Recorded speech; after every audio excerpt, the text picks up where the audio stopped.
All right, everybody, Antique Motorcycle Revival, and we're going to talk a little bit about the 45 flathead today. I took it out this morning and rode through the Cumberland Gap Tunnel and to the top and everything, and it is it's just a fun motorcycle. And today what I want to talk about is the starting sequence on them. Now there's several videos out there that talk about the starting sequence on a 45. And we'll go over that a little bit, but mostly what I want to talk about is the why you have this starting sequence that you have. And so over here, I want to show you a little bit about how this works. But you have a, where you're breaking your points here, you have the ability on this side is your retard for the timing, okay? So you can kind of watch this as I pull forward on that a little bit. It will actually pull this forward right here. See, it moves it. Watch it move it back here. Now watch this. See it move it back and forth like that. And so when you get ready to start one of these, the idea is to choke it all the way, retard the timing. I don't do it all. I do it retard maybe about halfway on these 45s, and then open up the throttle. And then you'll kick it 3 times.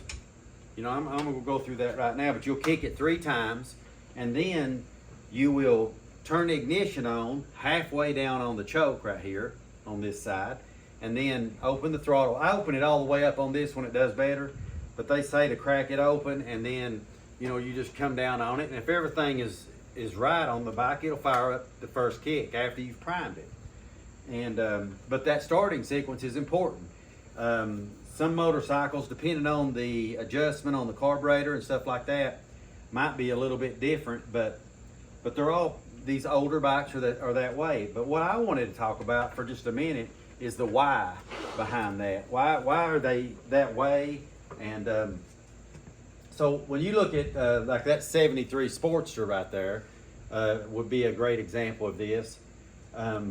What they have is they have a different carburetor, the modern carburetors, than this. This is a linkered. I showed the last video, the M52 linkered. It's going to go on the racer that I just finished.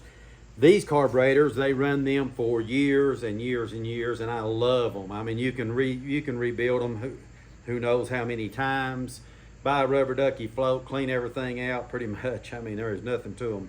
And so I've got this one rebuilt completely. I even put a new Ventura in it and everything. It's ready to go for the racer.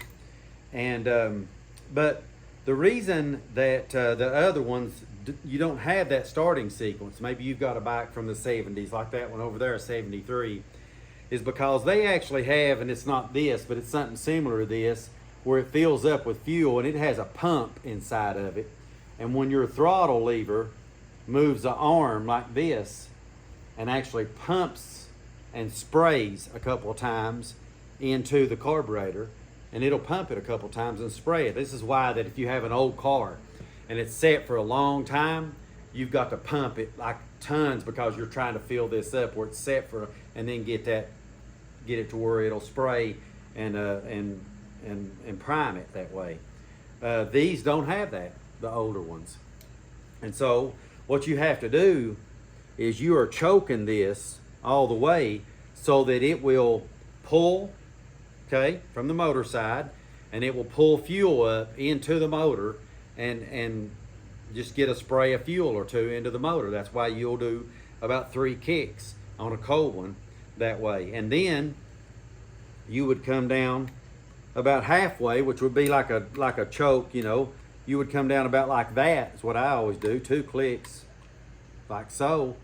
And then you open up the throttle on this side, so that it's going to start on the fuel that you just put in there, and then it's going to automatically pull fuel hard that way because you've got the choke still pulled down. And then the minute that you get one running, you're going to open up you're going to advance on the left-hand side for your timing, and then you'll open this up one more click and let it run, let it warm up a little bit, and then eventually you're open. So that's why that you have to do the 3 kicks first and then click it over and and go through this process. Now, what I have here is an automatic, okay? They're not a distributor, but a distributor would have a circle like for your Indians have that. They have a distributor.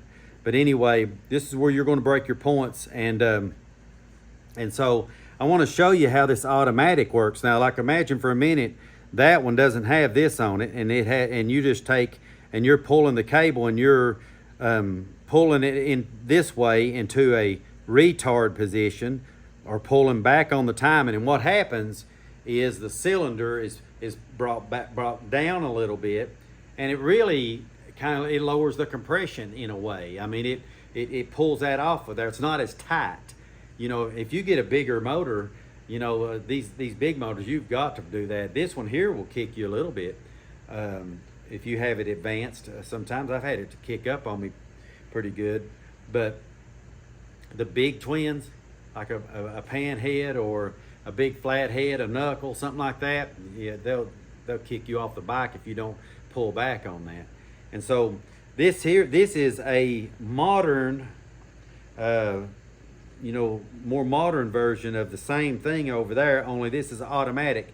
I want to show you here, as you begin to turn this, see it go out? Watch it right here in the middle. So as the motor, so when you start it, it's like it's in retard, okay, or pulls back on it. It automatically, once it starts, and it don't take a whole lot. Once it starts, these pull out and they actually advance the timing for you. And so what you would do on one of these and I've seen videos on this before, but you would want to move that, you know, you would want to pull that over and set up your timing based on the spring load there on that.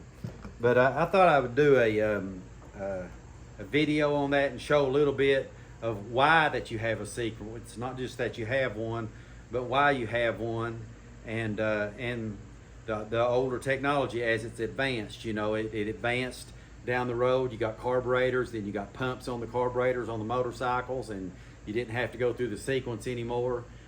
Electric start, you know, I mean, all of that, the technology. And these motors today, like this one over here, is fuel injected. It has a computer that runs the whole thing, and it has an automatic, it has a decompression, you know, set up on it too, that decompresses as it starts, you know, and then just a whole different, you know, that kind of a motor, that big of a motor with that much compression, you know, they had to do some different things for that. But anyway, that's the story on this. I want to take just a second and ask you all to subscribe to the channel. Again, I appreciate everybody that's done that. Kind of helps us to get the word out. And all we're trying to do with this thing, I'm not trying to make any money or anything like that, but all I'm trying to do is just for somebody that like myself, maybe you're a little later in the game and you want to know something about these old motorcycles, or you want one of them, this is just to help you with it. And sometimes it's hard to find somebody that works on them. It took me a long time to find somebody that, not just somebody that could do it, but somebody that could take the time to kind of show me. And I got three mentors right now within about a 35-mile range, and that's helped me. And I want to take these videos and pass that same stuff over to you and help you with it. But anyway, subscribe to the channel. I appreciate you doing that. Hit the like button, the notification button. It lets us know when we put out a new video, and we'll see you all next time.